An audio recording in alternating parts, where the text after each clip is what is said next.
Thank you, Bob. So at NASA's Johnson Space Center, we're just so super proud to be able to continue the legacy of doing spacewalks, as Bob mentioned, from Apollo heritage, using our suits for science operations,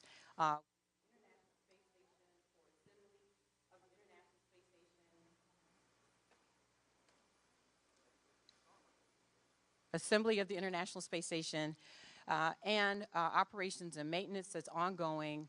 And now we're looking forward for our return to the moon and using our suits for doing science operations on the lunar surface. At Johnson Space Center, we have been working doing technology development in-house with our engineers and our operators on design for an exploration suit. We have provided all of that technology, all of the drawings, all of the data, all of the test results for the community. And Axiom Space will be one of the companies that is going to take that and make us new suits. We have not had a new suit since the suits that we designed for the space shuttle. And those suits are currently in use on the space station. So 40 years we've been using the same suit based on that technology. And now today, Axiom is going to innovate. They're going to take what NASA has provided in, from the testing that we've done, and they will now take and come up with more functionality, more performance, more capability, and we're very excited about what's going to be happening. At NASA's Johnson Space Center, we are proud to partner. We will be working together. We'll provide our expertise. We're going to provide all of our facilities, and we will be working together to make sure that we have a safe suit that performs and does everything that our astronauts need for doing surface operations. So we're looking forward to the things that Axiom is doing, and I want to thank the Axiom team. I want to thank the NASA and all of our teams that work together to make this happen. Thank you.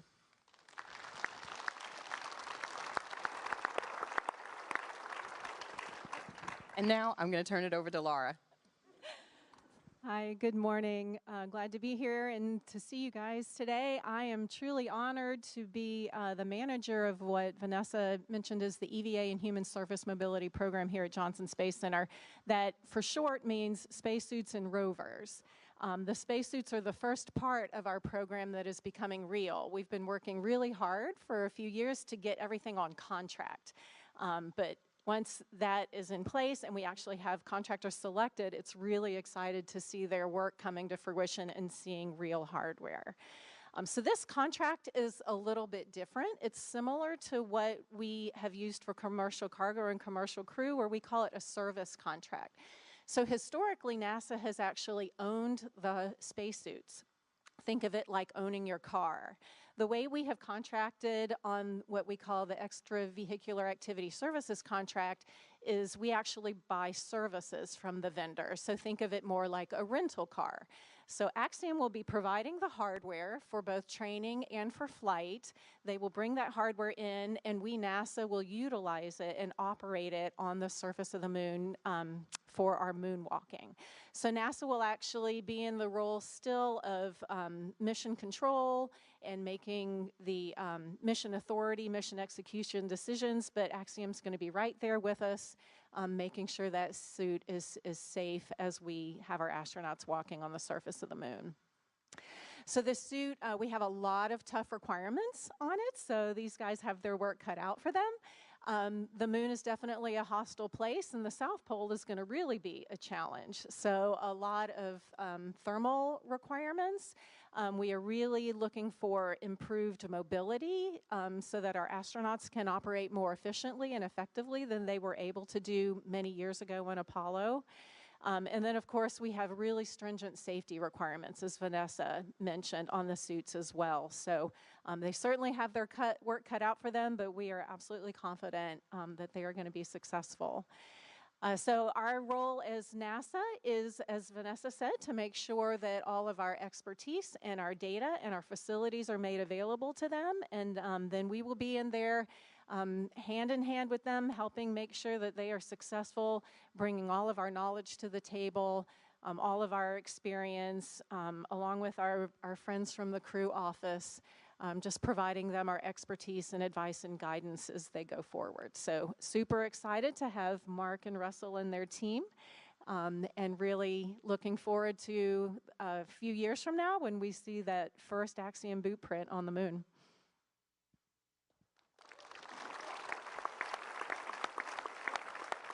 All right, we keep forgetting to introduce, so I think I'm going to pass it on to Mr. Mike Sefferdini. All right. Thank you, Laura and Bob and Vanessa, too, for being here. This is a big deal for us. Let me start by saying, Mark, when I look at here this sea of new astronauts, I think we're going to need some more suits. But first, let me tell you how pleased we are as a company. It's a huge deal to be selected to provide the lunar surface suit for NASA's Artemis program. It's an international program. We're not just taking the nation to the moon and beyond. We're taking we're taking civilization to the moon and beyond. And so we're pleased that humanity's next steps on the moon are going to be in an Axiom spacesuit, and we're very excited to be a part of this, the exploration mission as it goes forward. The other thing I need to say is, and they've touched on a little bit here this morning, but this is not something that you do by yourself. This is a partnership. It's a partnership with NASA. The design that we chose and brought forward is a evolvable design from the orbit suit to the lunar surface suit. It's based on about 10 years worth of work that's been going on at NASA Johnson Space Center by suit experts. And we're happy to have all of that expertise and that work done. I think when it's all said and done, about 50% of the suit will be based on the original design done by NASA, and probably the other 50% will be the work that this team sitting in the auditorium will do. So that's first and very, very important. And as Laura said, this is a critical system. It's like, you know, we all get nervous on launch day. Well, when you do an EVA, it's a significant challenge. And so it's very important that you have very strict safety guidelines and a suit that will provide the redundancy and the reliability you need to make sure every time a human steps foot on the moon, that they'll be able to do what they need to safely and get back and be ready for the next mission. So for a second, though, I want to take a moment to acknowledge the Axiom team, which is, as far as I can tell, nobody's working on suit today because they're all here. But could you guys stand up and be recognized? This is the Axiom Space team.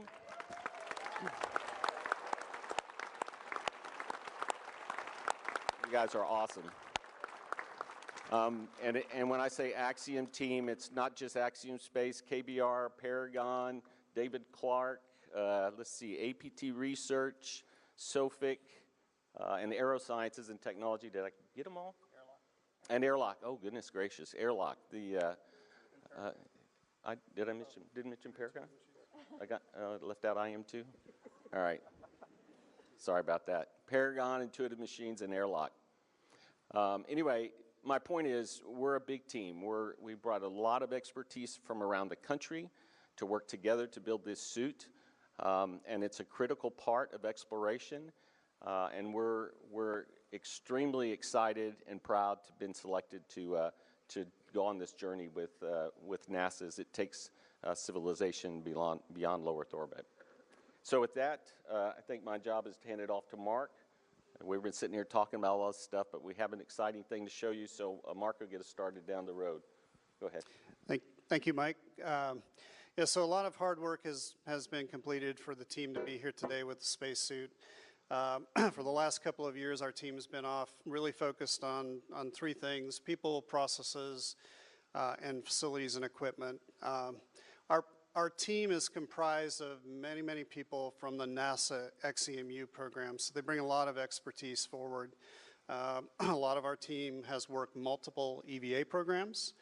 And then we leveraged industry, automotive, oil and gas, the theater arts, and even design from some of the I'm sorry, I lost my words.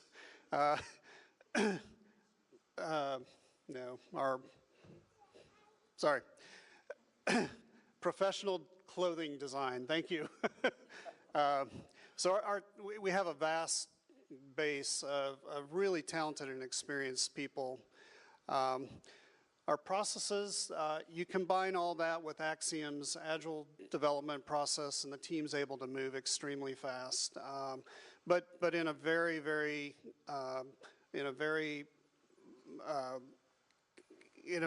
controlled environment, which is critical to building and designing spaceflight hardware.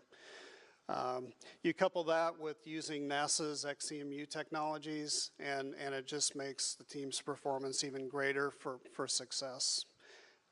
Axiom has a number of facilities. The most recent facility we have just populated or moved into is the EVA program facility. So the team is very excited about that. We've vertically integrated all the team members and Axiom under one roof. And we're about to open our state-of-the-art labs. We've been working in temporary space, which has been very accommodating. But we'll have everything we need to design, manufacture spacesuits for the lunar surface and for Axiom's space station. And with that, I just want to thank the EVA team on behalf of Russell and I. Thank you so much for all of your hard work. We thank your families for standing by as the teams work long hours sometimes. And we'd also like to thank Laura, Chris, Jesse, Ben. We appreciate all the collaboration with you and your team. The insight and collaboration has gone exceptionally well, and you guys are a big part of our success as well. Thank you.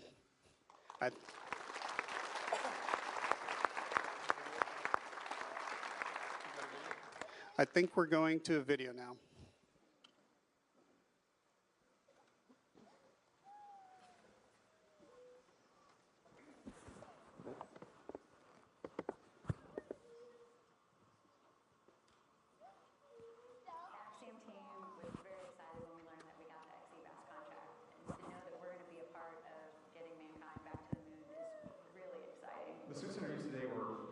Several decades ago. Originally, they were developed for the space shuttle, and they're used in the International Space Station today, but if we want to go back to the moon, then we need a new spacesuit. Spacesuit design has been really evolutionary for decades, and we're kind of taking a larger leap.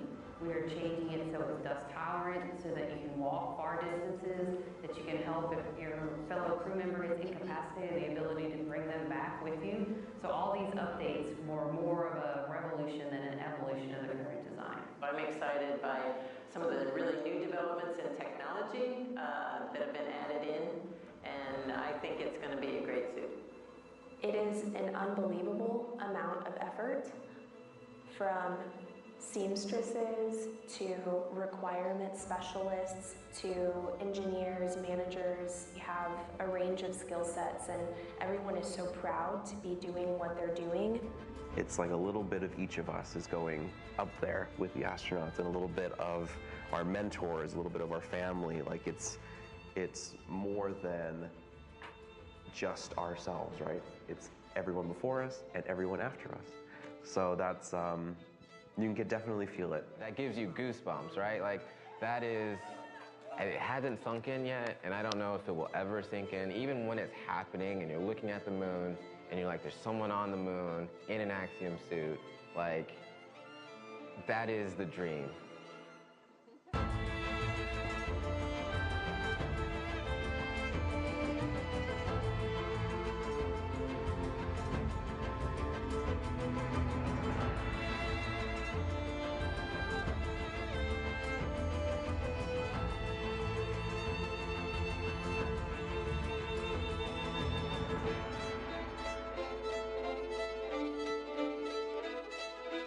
Space is changing so fast right now, and it's going to be such a great time to want to get into any aspect of the space program, whether, you know, as an engineer, a designer, an astronaut, somebody, you know, stepping foot on another planet. And now the moment you've all been waiting for.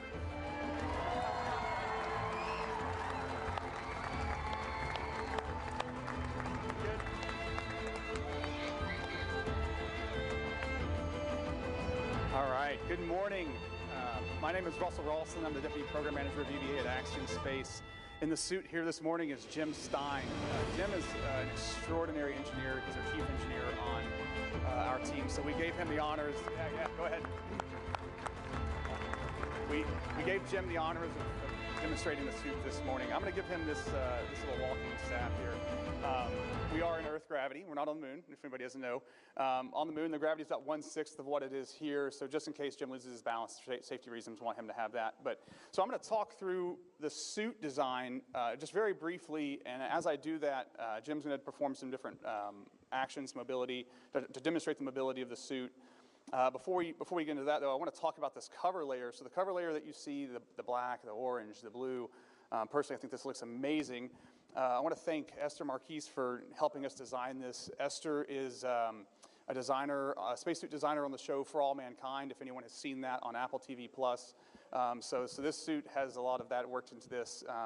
One of the differences between this suit and the suit that will be on the moon is that the moon suit will mostly be white. So we'll replace all the black with white. And that's really for thermal reasons, so didn't want anybody to get that mixed up. But other than that, I think this is just a fantastic, fantastic looking suit. So let me go top to bottom here and just describe the suit overall. So we'll start with the light band. I think you guys saw the lights as Jim walked out on stage. The light band is mounted to the visor assembly and to the helmet bubble. And this essentially gives the astronauts lights to see where they're in shaded portions of the moon, or if they're in low Earth orbit. In a night pass, they can turn on these lights to see using tools or translating on the space station or anything like that. We also have on the side here, we have a HD video camera. So those of us back on Spaceship Earth watching the EVA will be able to watch it in high definition, which will be a fantastic upgrade, I think, from current day technology. All of this is mounted on the helmet bubble, which is mounted to what we call, in this configuration of our suit, the hard upper torso. So the hard upper torso goes roughly from Jim's waist up to the top. And this is kind of the core structure of the suit. It's what we attach everything to. So the arms, I'll talk about the backpack in a minute. So yeah, if Jim wants to demonstrate some of the arm mobility here, this really just provides us, again, some structure to mount things to. Each of the arms have a variety of mobility joints and elements that we've designed at Axiom, including the gloves. The gloves are a critical part of the suit design, especially for microgravity EVAs, where you're using them for hours at a time to translate, to operate tools, to fix things to the suit and so on. So we put a ton of effort into those gloves, pretty proud of where they're at, and are confident those are going to perform very well. If Jim turns to the side here, some people may be wondering, hey, how do you even get in this suit? There's a hatch on the back, actually. You can see two hinges here. So this suit's a little bit different than the suits of kind of today that's used on the space station. So this is called a rear entry design or a back entry design. This hatch would open up. You would put your feet in, put your arms in, and then kind of shimmy down into the suit, and then we would close the hatch. Mounted to the hatch is this box, affectionately known as the backpack. We call it the portable life support system. So inside of this box are all the parts and the components to kind of keep you alive while you're doing EVA. You can think of it as like a very fancy scuba tank and air conditioner kind of combined into one. So on the lower torso, so let's start kind of from the waist going down to the boots. I'll let Jim do some squats and lunges and just show off some of the mobility that the suit has and demonstrate some different movements. There's a variety of joints that we've put as well into the lower torso assembly, and this is going to be a huge improvement over the Apollo suits. The Apollo suits didn't have many of these types of joints that we've put in this suit, so the astronauts will be more comfortable, have an easier time walking, performing tasks, getting down to pick up a rock or something like that, or use a geology tool. And then the other thing that, yeah, that's a great demonstration there by Jim.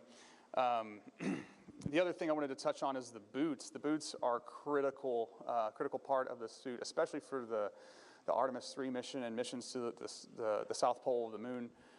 We'll be entering regions called permanently shadowed regions. These are regions of the moon that never see sunlight, and they're very, very cold.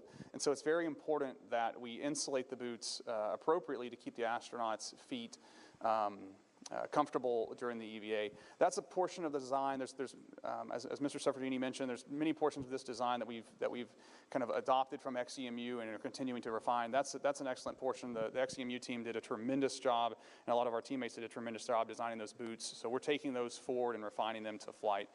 Those are really a key aspect of the suit. I think I've covered everything pretty quickly here at a high level. I don't think I've missed anything here. So I know we've got some questions and answers that we want to go to, but before we do that, I'd love to introduce our Director of Human Spaceflight and upcoming commander of AX-2 mission to the International Space Station, Peggy Whitson. Peggy has spent a lot of time in spacesuits, so welcome. I'm so excited to be here today. This is a great example of what innovation can do. This is going to be such a much more flexible suit, and the range of motion is really going to improve the astronauts' ability to do all those tasks that they're going to do while they're out exploring on the lunar surface and eventually on Mars. That would be so special. And we are here today actually because of this young group of people here that are here for the Moon to Mars Festival. We think that it's really important that we get you guys started on your spaceflight training. And it's really important because we know that you're going to be our future and you're going to be able to wear this suit someday. So we're very much looking forward to that. And we actually have some really little special guests that are going to ask some questions. And I have somebody I'd like to introduce who's going to help us out with that. This is my pilot, John Schaffner. We're flying.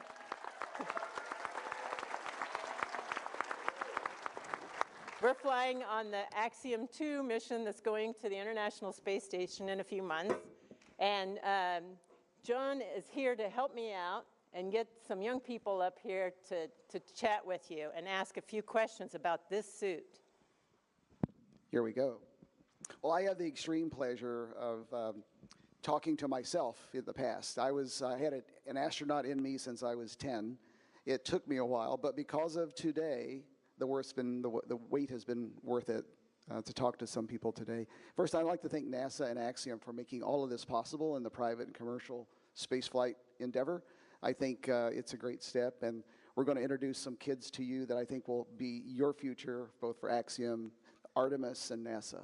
So, I'd like to bring these young people down here that have brought us some really fabulous questions. By the way, thank you, Peggy. I look forward to our flight. I do too. It's going to be great.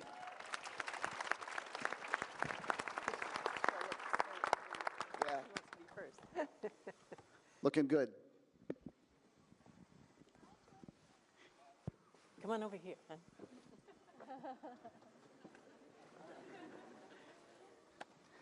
You know, this is great for me. This is actually my demographic, so I feel right at home. All right.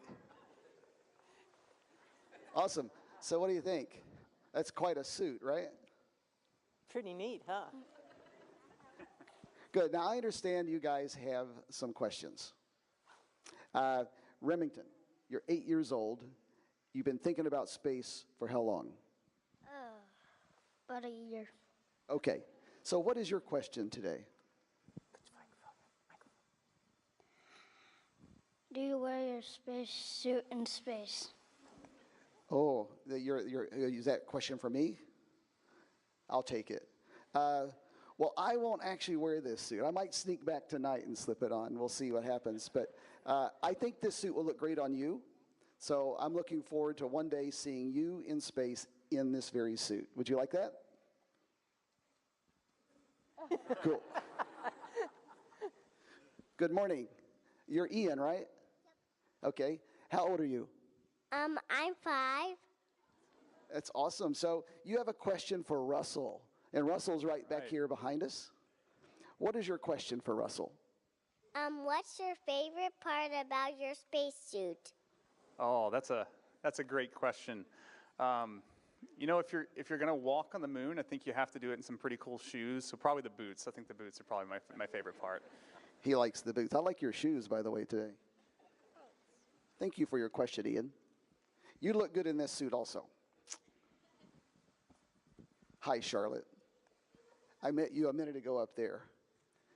You had a lot more to say then. What? So you have a question. I think it's for Peggy, right? Want me to help you? You know, I know she makes me nervous too. She's my commander, and she's a very famous astronaut, and it's okay. She has answers for everything. I've tried. So I think your question is, how far away is the Earth from Mars? Is that what you'd like to know? I don't know. You don't know? Okay. That's okay. I don't either, but Peggy knows. I think it's 120.22 million miles away. That takes a long time to get there. Maybe like almost 9 months, but I'd sign up. So. How far does your grandmother live away? Thank you for your question this morning. Viz, good morning, sir. 10 years old. You're almost going to be 11, though, right? All right. Okay, for Mark. Okay, Mark is right back here, the gentleman that introduced the suit to you. Okay, what is your question? What characteristics about the suit will help us survive in space? Microphone. What characteristics about the suit will help us survive in space? That's a great question, Viz. So, as you probably already know, deep space can be a very harsh environment. And there's no oxygen, there's no atmosphere. So when we design our suit, we have to make sure it can keep you warm, it can cool you, there's oxygen for you to breathe, and even food and water. So those are all very important aspects of our new spacesuit. All right, you've got it from the top. Thank you. Remington, back to you. You had another question. This one I think was for Russell. Was that right? I'll take it. Okay. Okay, we're working on it. We're almost there. How long can you live in space? How long can you live in space? That's a great question. So we've had people, or NASA has had people as an agency on this International Space Station for over 20 years. Some of those individuals have stayed on the space station for over a year at a time, but we don't actually know how long. So we need to keep exploring, need to keep building space stations and going back to space to figure out answers to questions just like that.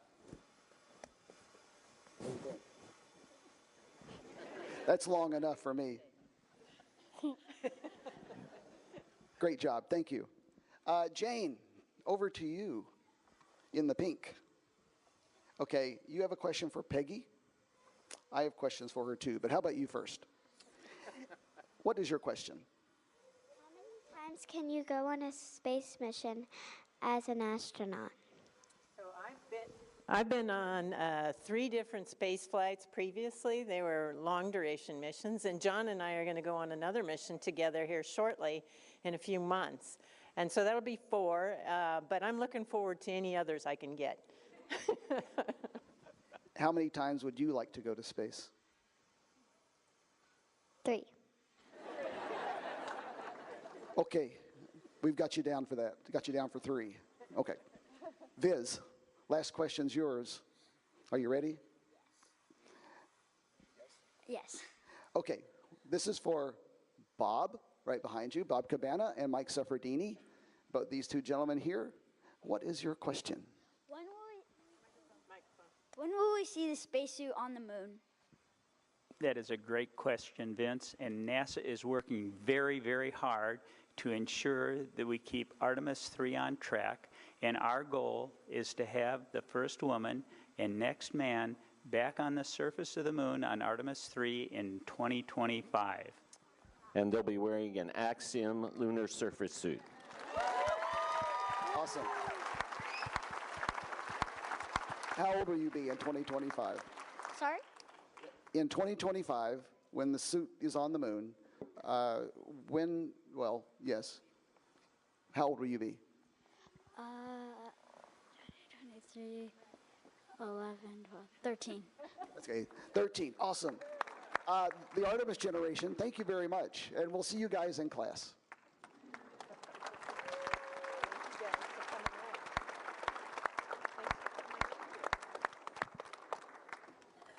Thanks for coming up, sweetie.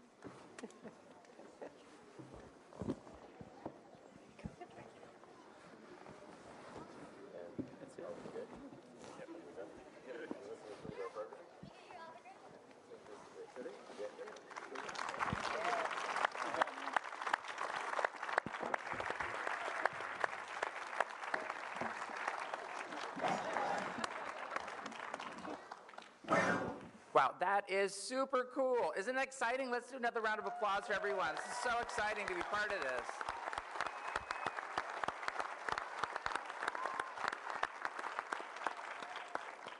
Well, again, I want to express heartfelt thanks to all of our panelists here. Congratulations to NASA and Axiom for this amazing milestone and achievement as we prepare to return humans to the moon in an entirely new architecture and program. And we can't wait for that day when we have the first woman and person of color and other astronauts step on the surface of the moon and really begin a whole new phase of adventure and science and exploration. So with that, that concludes today's program. Thank you for joining us. I now would like to invite members of the media to come to the front for a closer conversation. And we look forward to having all of you join us at the Moon to Mars Festival here at Space Center Houston. Again, it runs through Sunday of this week with live entertainment on Thursday, Friday, and Saturday night and Sunday afternoon. Again, thank you for joining us.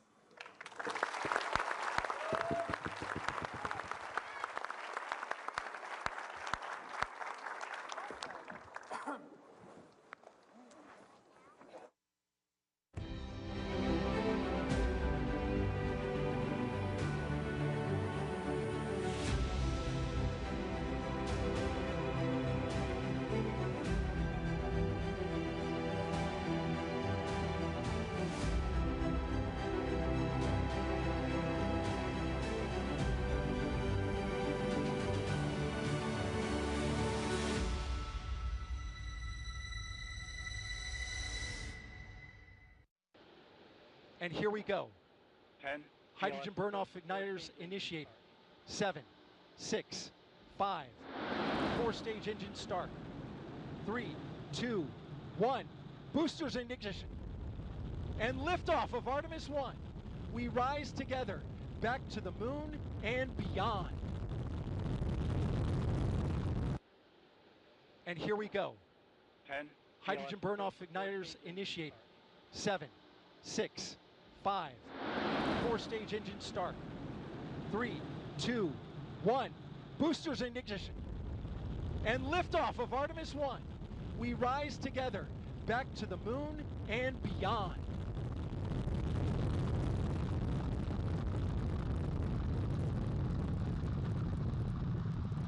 All 4 RS-25 engines on the core stage and 2 solid rocket boosters now propelling the vehicle at 128 miles per hour.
Traveling at 1,420 miles per hour.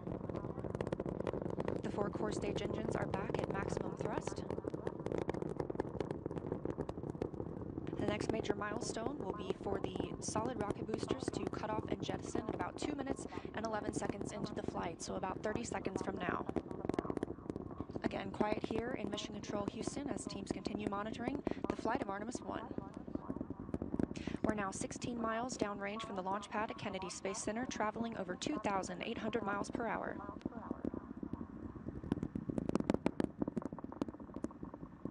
Standing by for solid rocket booster jettison and shortly thereafter.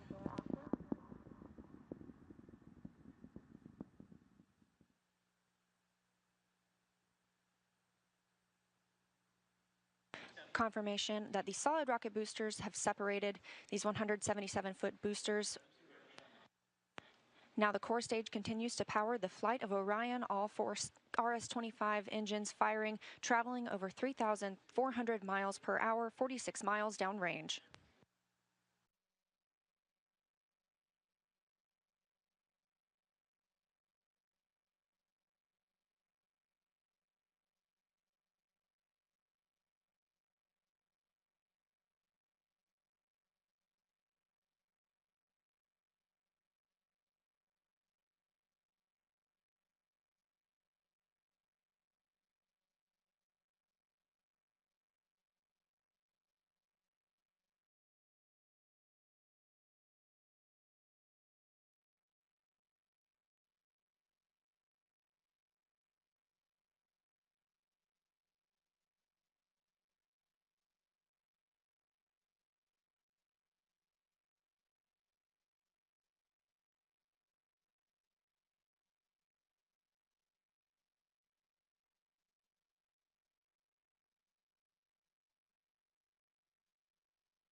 And you're seeing there on your screen our first Earth views. This view of Earth captured from a human-rated spacecraft not seen since 1972 during the final Apollo mission some 50 years ago. The views of our blue marble in the blackness of space now capturing the imagination of a new generation, the Artemis generation.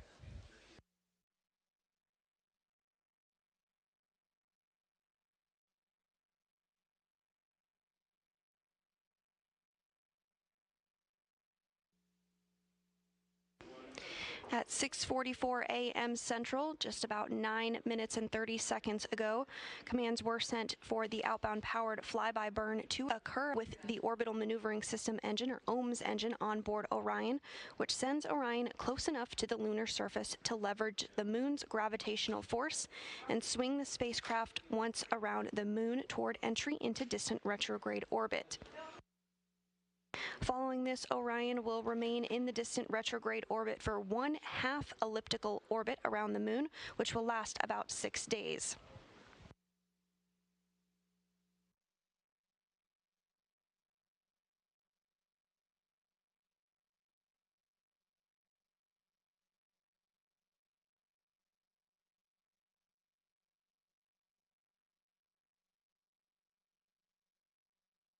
Now to distant retrograde orbit, or DRO. We're going to be about 38,000 miles away from the lunar surface as we orbit around. That's part of why we're calling it distant. And we call it retrograde because the moon orbiting the Earth in this direction, and then we're entering into our orbit in this direction. Opposites, retrograde. Now we're choosing this orbit because it's extremely stable. It doesn't cost a lot of fuel to maintain your position there, and that gives all of our engineers, our flight controllers, the chance to really learn about Orion systems in deep space, learn about flying a spacecraft farther than we've ever sent one intended for humans. We're going beyond anywhere we ever went for Apollo. And so we're in that orbit, test out all of those systems. Eventually we'll do a maneuver to break out of that, do another flyby, and come home.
We're continuing to get some spectacular views from the Orion spacecraft.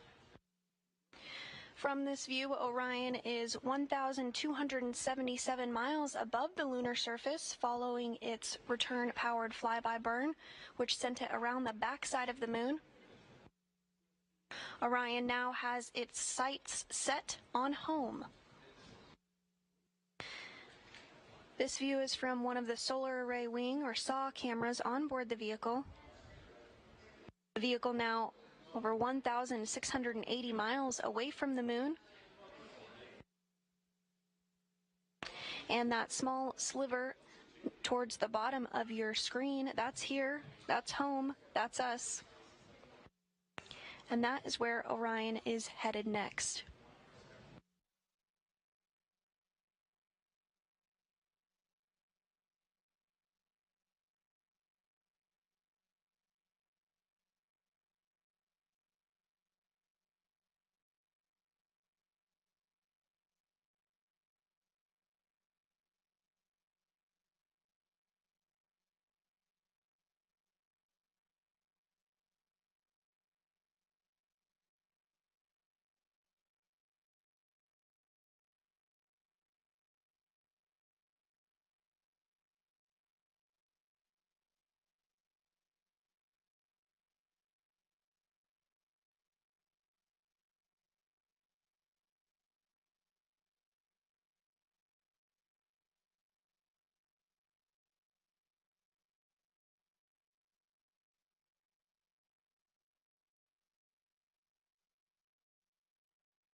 "50 years ago today, Apollo 17 Commander Gene Cernan and Lunar Module pilot Jack Schmitt guided Challenger to a pinpoint landing on a barren rock-strewn area of the moon called Taurus Littrow.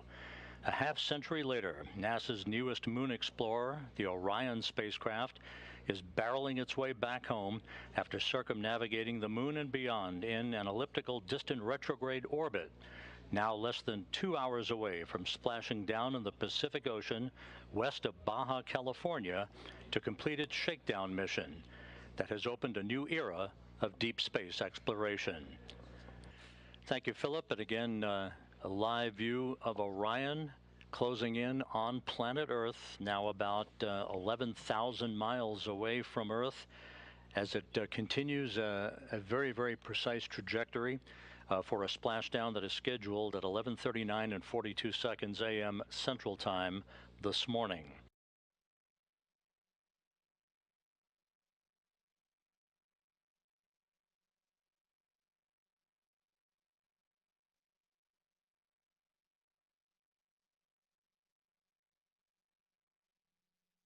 Now just 1 minute away from crew module, service module separation.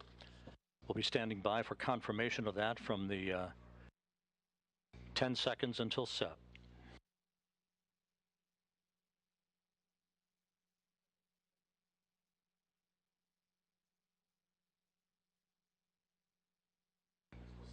We have confirmation of separation.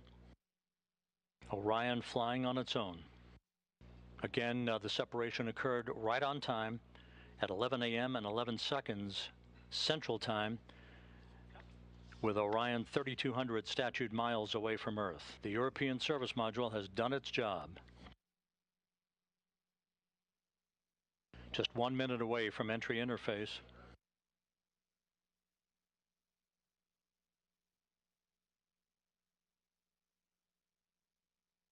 And this view from the cabin camera looking out of the upper hatch of Orion. You can see the limb of the Earth.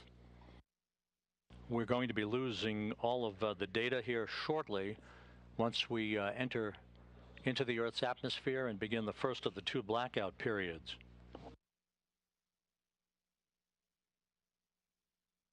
Again, this is a visualization of what should be happening with Orion at the moment, although we are in a blackout period that should end about 3 minutes and 15 seconds from now. And we have data from Orion. Orion out of the blackout period. Flight Dynamics reports that Orion is right on the money, coming right down the pike. A good view out of the cabin camera looking out of the upper hatch of Orion.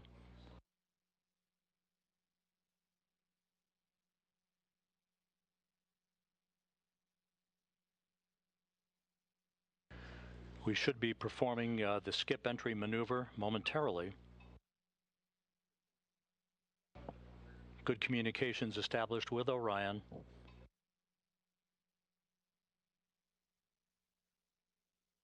This view on the deck of the USS Portland.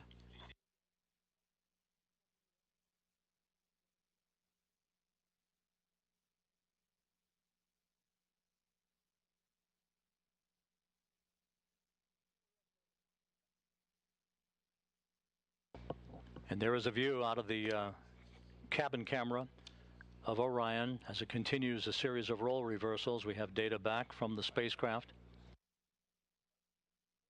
Flight Dynamics reports Orion straight and narrow on a true course toward its splashdown site.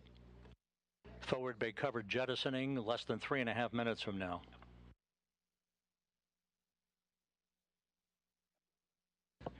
$150,000 feet off the ocean.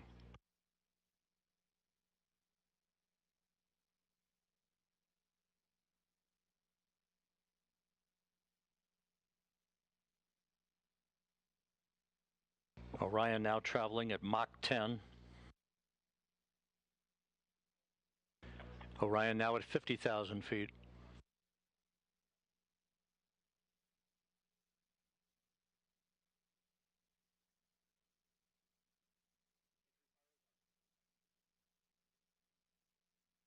Forward bay covered jettisoning pyros are armed.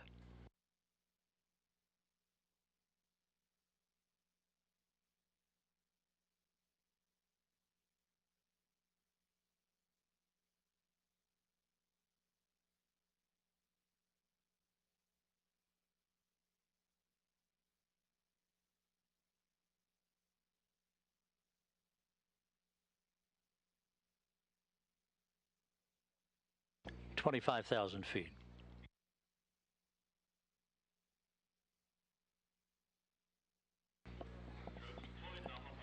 Drogues have been deployed.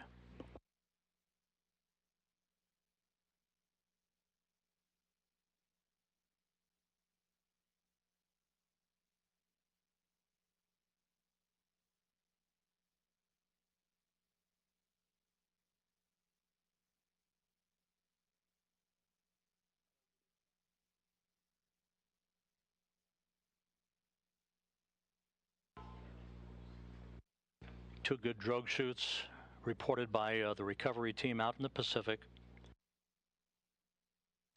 The descent rate is right on the money. Orion's velocity now down to 282 miles an hour. Range to splash down 1.5 miles. 10,000 feet now.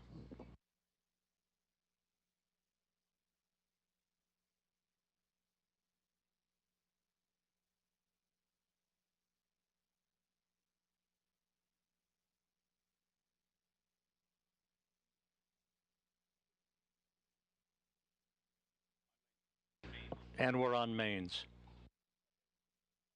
5,000 feet.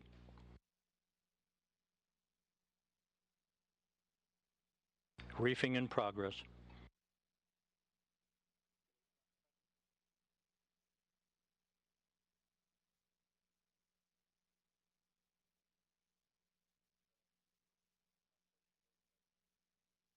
3 good main chutes for Orion.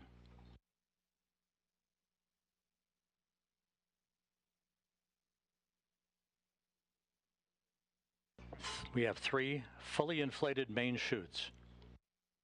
Time to splashdown 90 seconds. Perfect descent rate reported.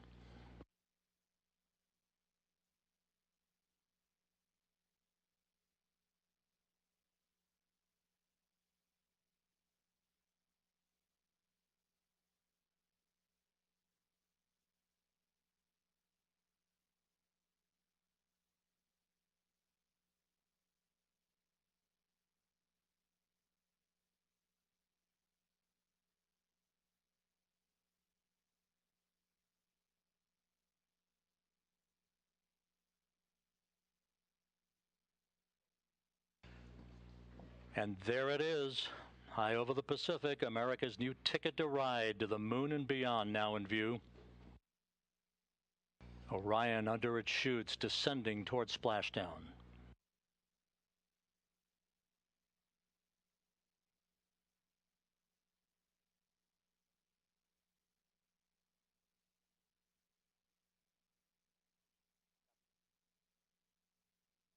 Orion in the perfect orientation for splashdown, just seconds away.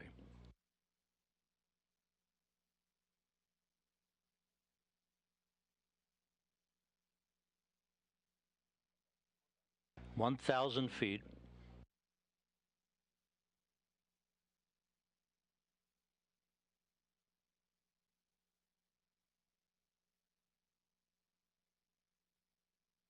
Good descent rate.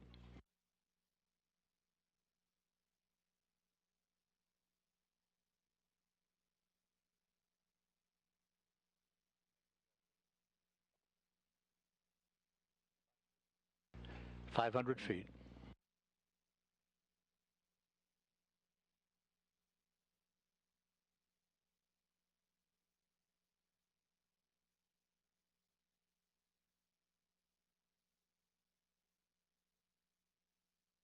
Splashdown. From Tranquility Base to Taurus Littrow to the tranquil waters of the Pacific, the latest chapter of NASA's journey to the moon comes to a close. Orion, back on Earth.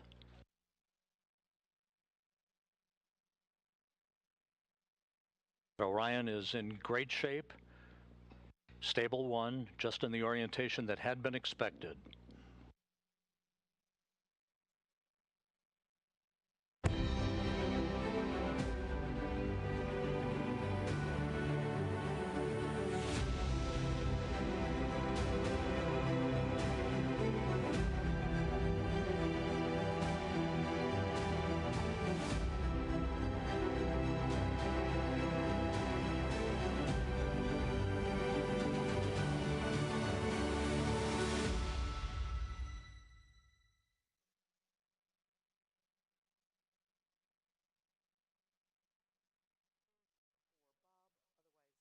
Please raise your hand so we can make sure we get you the microphone as well. Please give us your name and your outlet to begin with, and then your question.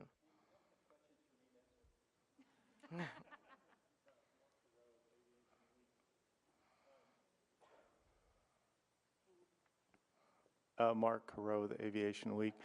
When do you expect this this version to be in space? And I presume on the space station, and what would you do at that stage in order to evaluate? There we go. Test 1, 2. Test 1, 2. Thanks, Mark. So first off, Axiom is building their suit to go to the moon. This is the lunar surface suit, and we hope to have it on the moon in 2025 with Artemis 3. Will you test it, though, on the space station? I could take it, or do you guys want Yeah, sure, I'll take that. So this suit that's designed for the Artemis 3 mission will not be tested on the space station prior to that mission. We will do an extensive set of ground testing and qualification program to make sure that the suit's bulletproof and safe to go on that mission. But no, we won't take it to the space station first. Our next question, I believe Fox has a question from the floor over at the camera as well. Any additional questions for Bob Cabana as well, we can take those at this time. Meredith, if you want to take the microphone over to our camera over here. We have a question about the sizing. Oh, yes. The new designing for women in particular, can you talk about what went into that, the differences, and what that design will be like? Sure, yeah, I can speak to that. So we've put a lot of effort into the sizing of this suit and paying attention to how we design different joints in the suit to accommodate anybody, first percentile female to 99th percentile male. There's kind of two parts to that. There's getting the size to where they can perform a range of motion for a given task.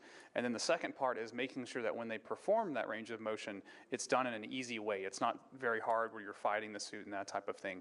So we have a variety of test subjects at Axiom that we put in the suit. Lots of people who have been in the suit for a long time, tested many different prototype spacesuits.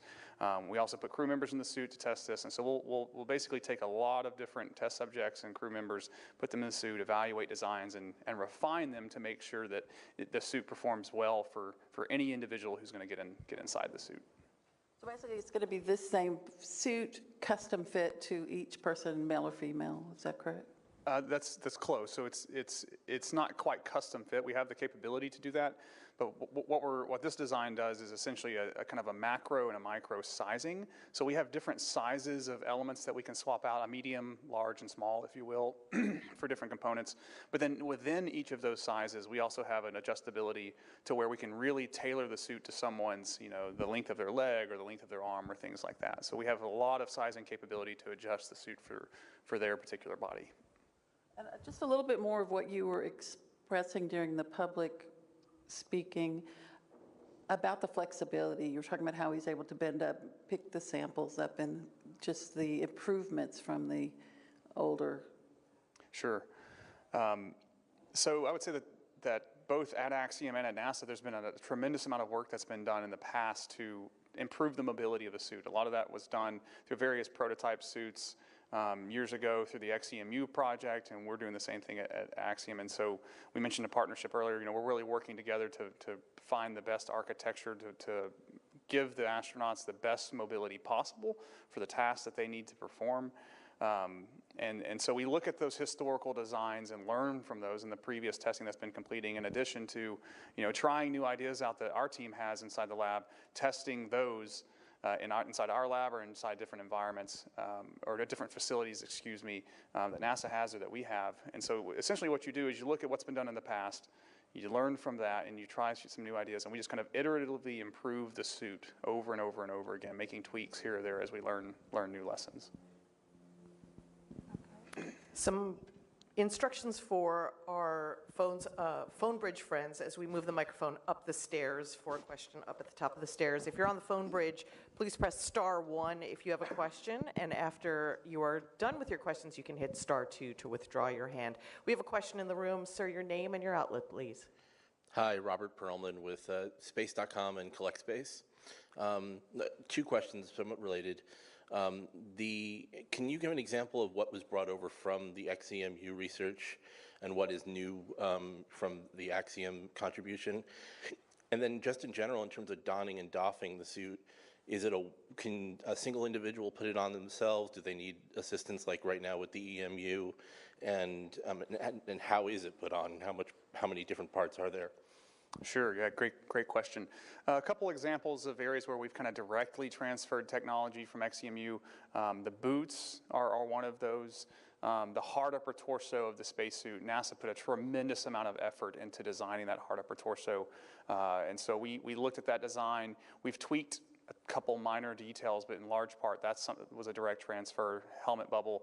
But the rest of it, soft goods and things like that, we've designed in-house at Axiom, our own patterning, our own designs, obviously in collaboration with NASA and talking with NASA, but those are internal components that are a little bit different. The gloves are different. We've changed how the gloves are made and the design of those, so that's an Axiom unique product. As to how you get in and out of the suit, there's a hatch on the rear of the hard upper torso, and that hatch essentially swings open just like a door. It has two hinges and it swings open. And so you would put your feet into the suit, kind of sit up on the suit, and put your feet in, put your arms in, and slide down into the suit.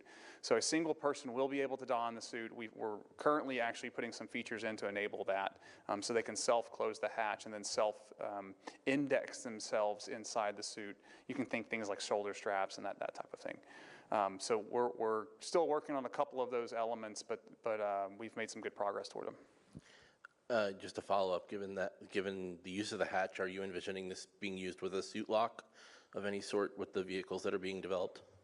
Sure. So the current work that we're doing does not involve a suit lock or a suit port or anything like that. Certainly a rear entry design would be what you need to make that type of idea come to fruition, but currently we're not working to that. Another question down here in the front, and then we'll go to our phone line. If you do have a question on our phone bridge, please press *1 to indicate you have a question. This is Mark Carreau again with Aviation Week and Space Technology.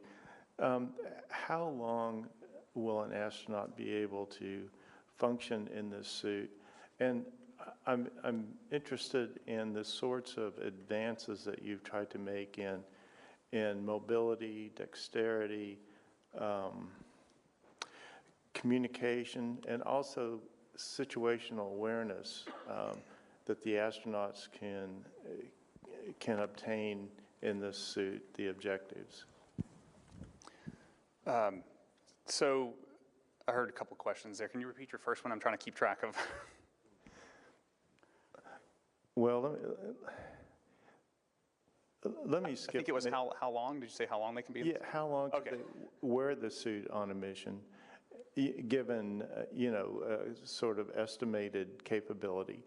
And then, again, I'm talking about the advances you're striving for in terms of mobility, dexterity, communication, and also situational awareness. Gotcha. Okay. Yeah. So the first one is pretty simple. So we're designing the suit for 8 hours and a nominal 8-hour length. Certainly, in the right conditions, the suit can go longer than that.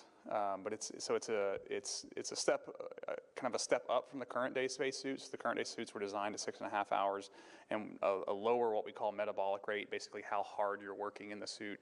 So we designed to a higher metabolic rate and 8 hours in this suit. So it's honestly a pretty huge step up in performance in terms of EVA capability. Situational awareness is a good topic to talk.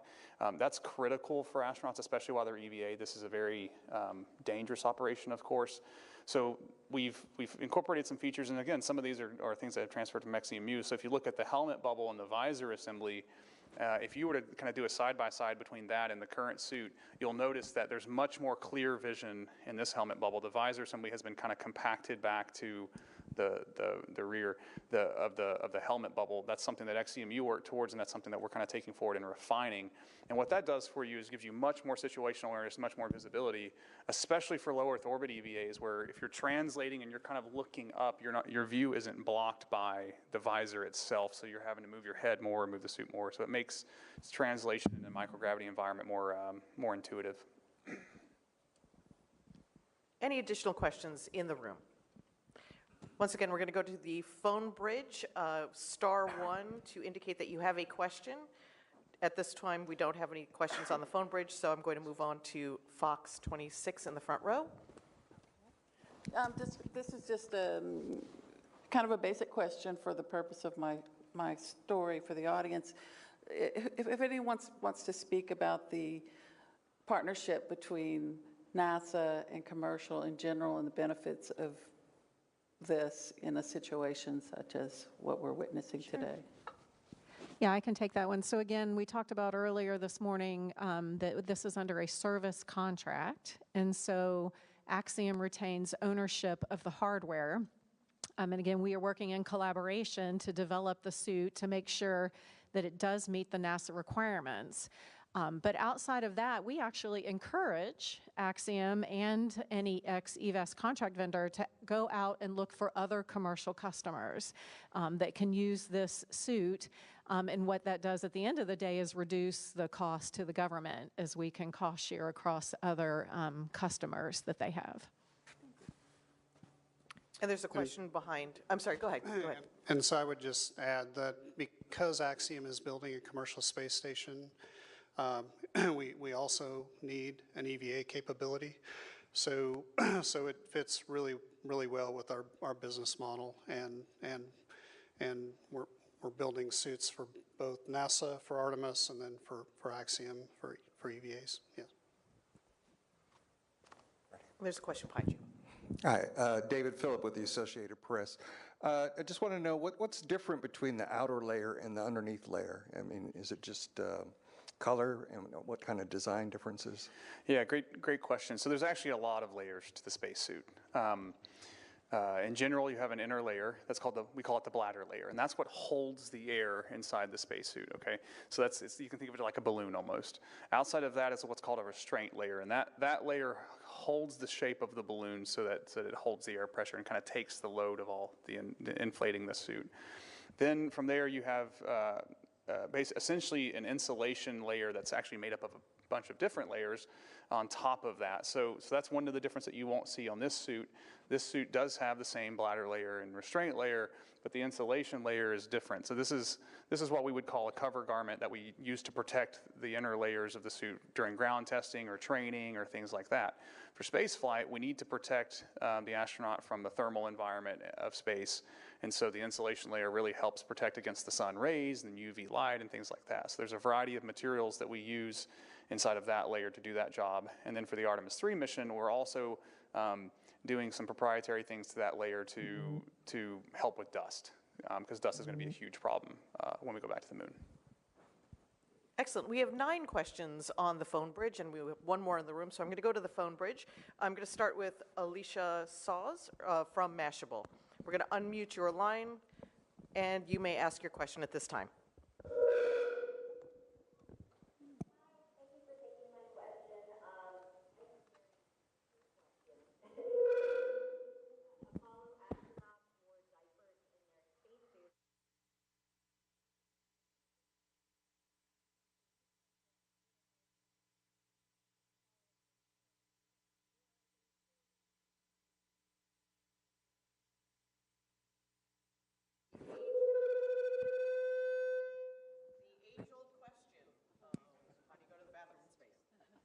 I'll take it.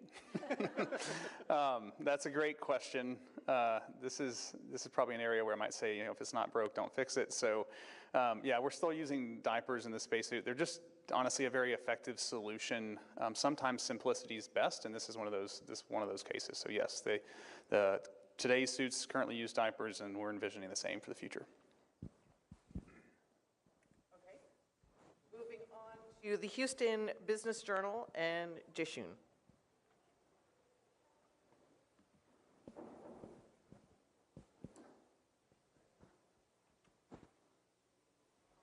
You may go ahead and ask your question.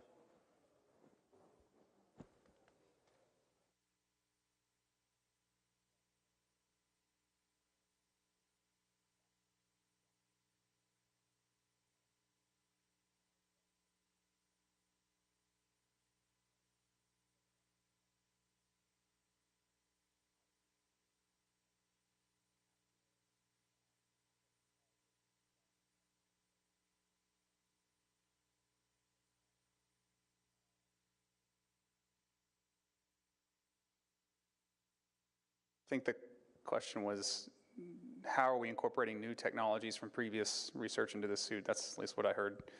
Okay, I'll speak to that a little bit, and if anybody else wants to jump in.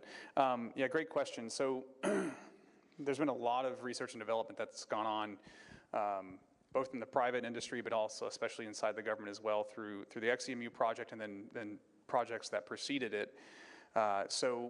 So at least in terms for Axiom and how we kind of approach suit design, we look at all of that work that's been done, the technology development for different components of the suit, and then when we architect this solution, we look at what makes sense for the type of suit that we're building, given the requirement set that we have. So the requirement set we're working to is slightly different than XEMU, so we expect to see some changes. We also look at data from various payloads that have flown. So NASA's actually done a tremendous amount of work at flying payloads like the SURFI payload experiment that tested different technologies on the International Space Station. kind of more at a component level, still integrated. So we look at all of that data and we look at all those technologies and assess where they're at in terms of maturity, and then we decide what makes sense to put into our suit, given the requirements that we're working to, the schedule we have, and a variety of other factors. Looks like we're having a little bit of an issue with the audio from the phone bridge making it to NASA TV, so if you give me a moment to restate the question on the microphone before you answer. Our next question is going to come from Jim Siegel of nasatech.net. And again, give me a moment to repeat the question once it's asked. Go ahead, Jim.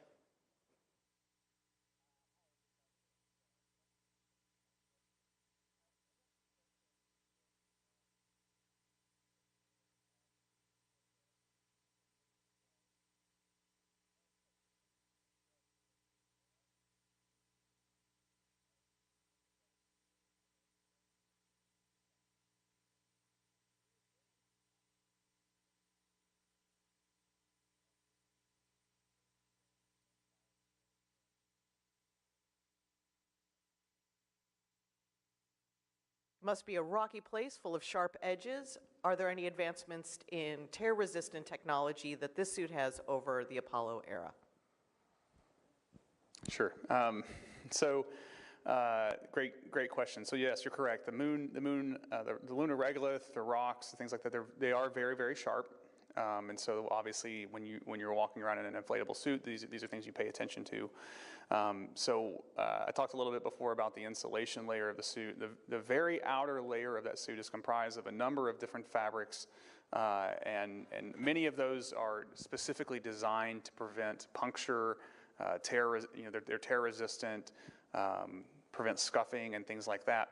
And to make sure that the fabric selections that we choose and the way we design it on the suit is going to work, we do lots of testing in the house, sometimes at an integrated level where we take the suit and test the entire suit, but oftentimes we take samples of the fabrics and test those, and there's just a whole suite of different tests that we do to look at the durability of a given fabric and the materials in that fabric.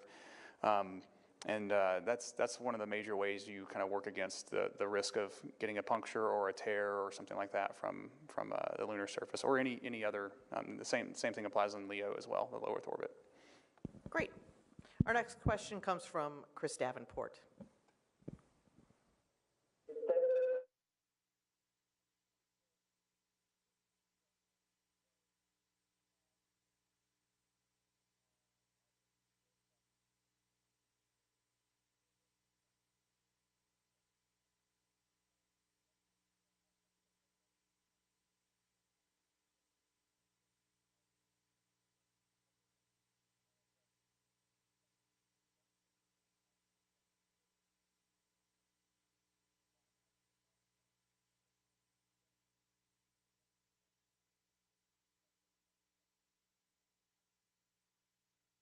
So the question is this the same suit for the EVAs? Why is there a covering on it? Is there proprietary information that you are keeping? Eventually, this suit will not have this covering, so why not just show it off now? And if you could, please give us your name and your title. So this is Mark Greeley, the program manager for Axiom. So our architecture is the same for lunar and for LEO. There are some things that'll obviously be different. When you go to lunar, it'll have a protection garment on the outside. It won't have the cover layer that we're demonstrating today. The boots that we have today are very similar. The gloves are very similar. For ISS or our commercial space station, or if we have the opportunity to support NASA space station, we will likely have different boots and perhaps different gloves. The cover layer may be very similar, but the suit itself is very close. The base configuration is very close for lunar or LEO. And you are correct. I mean, we are in competition with Collins, so there are things that we haven't revealed below the suit, which is proprietary to Axiom. We're going to our next question on the phone line. If you could, please tell us your name and your outlet before asking your question.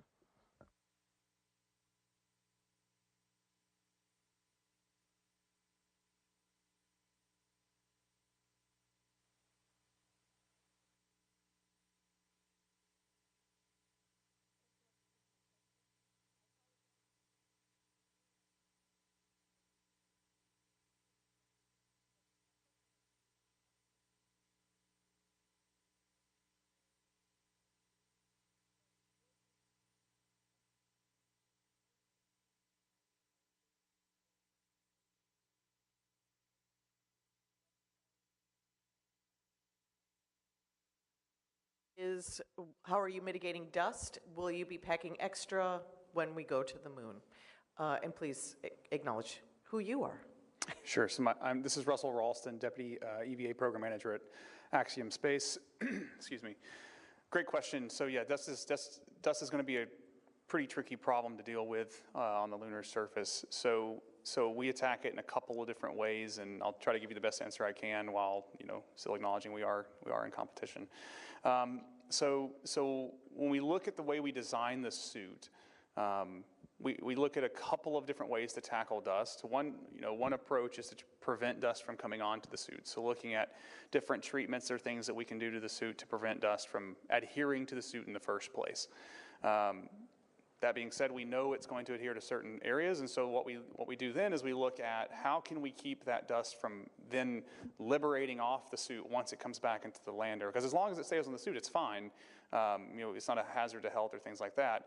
But what we don't want to happen is for that dust to come off the suit and then get into the air and things like that. So that's definitely an integrated problem that will work with the lander providers. But as far as the suit goes, we have a couple different techniques that we'll go through in terms of cleaning the suit and then putting some devices on the suit to make sure that the dust doesn't come off and liberate into the atmosphere. And then to the question about are we going to fly extra suits or things like that? One of the approaches we look at is intentionally making portions of the suit sacrificial. So you'll see this type of idea in racing where, on the helmet visor, they'll have tear-offs essentially. So as dirt and dust gets on the helmet visor, they can just tear off a new portion and see clearly again. So taking that same type of idea and applying it to the suit, I envision we'll have a few things like that. And so, of course, we'll work with our logistics teams and with NASA to come up with the right sparing strategy for those kinds of components and components that we expect, might not make it the full mission, if there are any, once we get through the full analysis. Okay, our next question comes from John from Popular Science. John, are you there?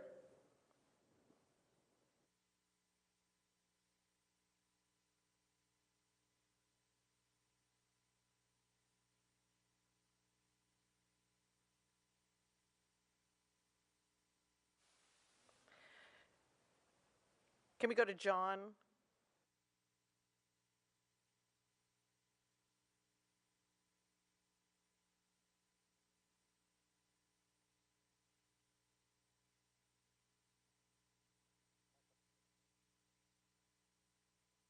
Well done, John. Okay, next up is Lucy from AFP. And after Lucy will be Alan from Al Jazeera English.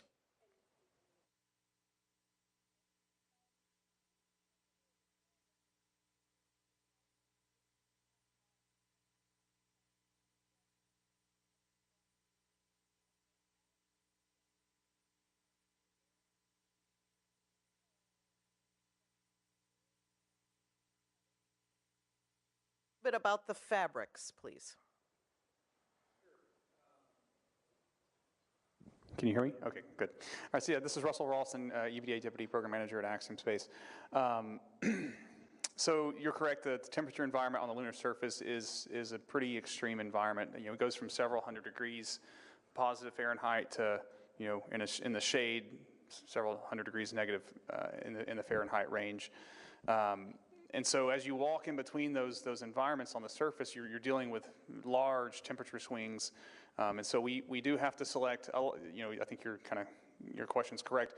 We do have to primarily work against the temperature extremes with material selection. So which fabrics we use, which materials we use on the suit, and then how we build up the insulation layer to provide most of the resistance to the temperature change.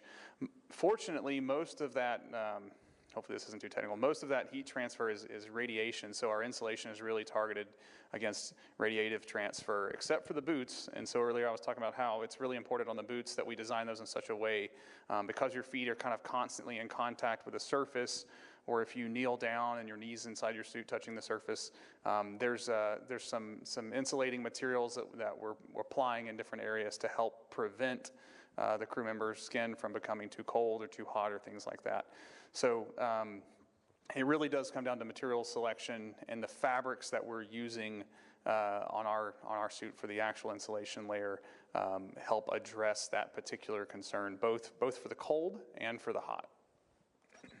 Excellent. Our next question comes from Al Jazeera and Alan. Alan, are you there?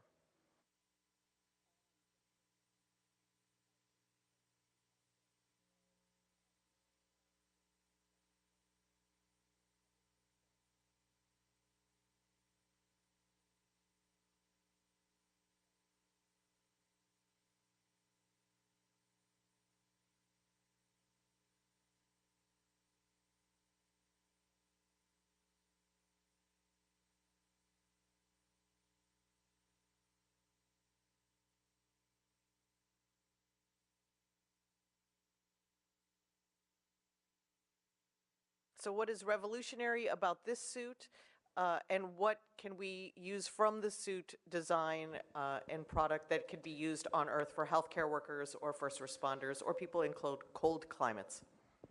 Yeah, great question. Again, Russell Rawls from EVA Deputy Program Manager at Axiom Space. So it'd almost be easier to tell you what's not revolutionary because so much has changed, especially if you were to do a side-by-side comparison to like the Apollo suits. Some of the changes are in the soft goods side. So if you look at the spacesuit itself, the joint designs are all brand new, and again, a lot of them were developed in-house at Axiom. Probably the easiest examples to give are some of the components in the life support system, though. There are components. One of them I'll call the spacesuit water membrane evaporator. That's just the title we give it. This device helps us provide cooling to both the avionics inside the suit and the crew member themselves. That component was in development for gosh, I don't know, almost maybe 2 decades, something like that. That component is remarkable new technology that we're using in our suit. And so that's what we mean by revolutionary. It's not taking it. In many cases, it's not taking a piece from, say, the current spacesuit and just kind of tweaking it and upgrading it. There's cases here or there of that, but in large part, the life support system is totally brand new. It leverages lessons learned from previous suits. So we obviously study what types of failures have happened in the past and what's worked well and what hasn't worked well. But almost everything inside the life support system is totally brand new. And any uses for these revolutionary products that could be used here on Earth? Great reminder, yes. So one of the things we do at Axiom as a commercial company is constantly look at where can we apply these same technologies to other industries or to help. You gave the example of healthcare workers or other things. So yes, we take each of those technologies, a lot of them in the life support system again, and we look at different industries of where those could help. And so I think in the coming months and years, you'll see more clear examples of that. Our next question is going to come from the Discovery Channel, but first I'm going to go to a question here in the room. Go ahead. And can you tell us who you are and who you're with?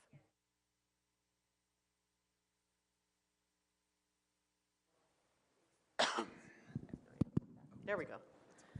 Okay, hi. Andrea Leinfelder of the Houston Chronicle. I just wanted to follow up a little more on the cover versus protection layer, just so when people see these photos, I can explain to them that exterior is not what's going to be on the moon. So can you tell me just like what this cover layer is and how a protection layer might be different, if that makes sense? Sure, yeah. So the easiest example is this is what's on the suit for the ground testing and training, and it protects the bladder layer and the restraint layers of the suit and the joints and things like that. So it's like wearing a jacket. It's just another layer that goes on top that protects you, in jacket case, from being cold, and in this case from scuffs or bends or whatever else happens while we're testing the suit, bending down on the ground or something like that. So it's pretty simple. It's just a fabric layer that protects the inner layers of the suit. The insulation layer that we've developed is much more complex. So it has, I won't give the exact number, but it has a variety of layers to it with different materials sandwiched and kind of laminated inside of it, and that helps with the radiation heat transfer, essentially. So one of the materials that we put in there is called aluminized mylar. Sometimes you'll see this in people's like attics in their homes. You'll have this like metal-looking film that gets stapled up on the rafters, and that helps with heat insulation. So we use that in part of that insulation layer. So whereas this is kind of a single fabric just for basic protection purposes on the ground, the insulation layer is providing the flight insulation layer is providing cut resistance, puncture resistance, thermal insulation, and a variety of other features. So it's a much more complex part of the suit, and we kind of tailor that layer to different portions of the suit based on what's on the knee might be a little bit different than what's on the backpack, so to speak, things like that. Our next question comes from the Discovery Channel, and I'm going to go to David on the phone, and then we'll have 2 more questions on the phone and 1 more here in the room. So we're going to David on the phone.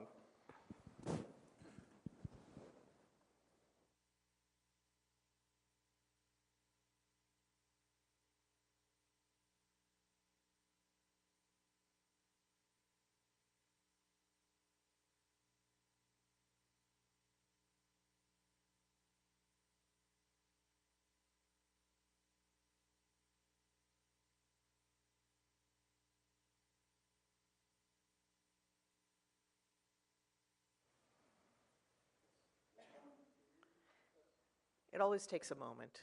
Okay.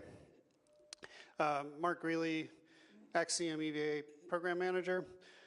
So I did mention around 50/50 the pressure garment system.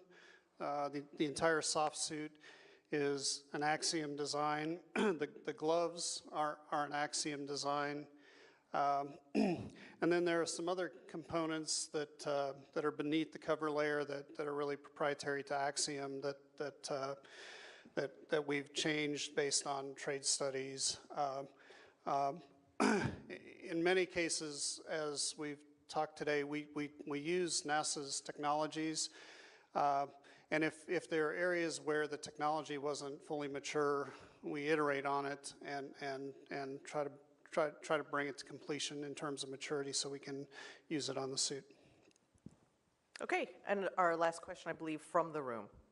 This is also going to be our last question for today. We're rounding out today's program. This is Robert Perlman with Space.com and Collect Space. Thanks. Comparing this to what we know from Apollo, the Apollo suit was one piece in itself, but then it was augmented by pockets and mounting points for cameras and everything else. Realizing this is not the final version of the outer layer, but how much of that other augmentation do you anticipate for this suit? And is it Axiom's responsibility to provide the pockets and the attach points, or will NASA be augmenting the suit for its own needs? Yeah, great question.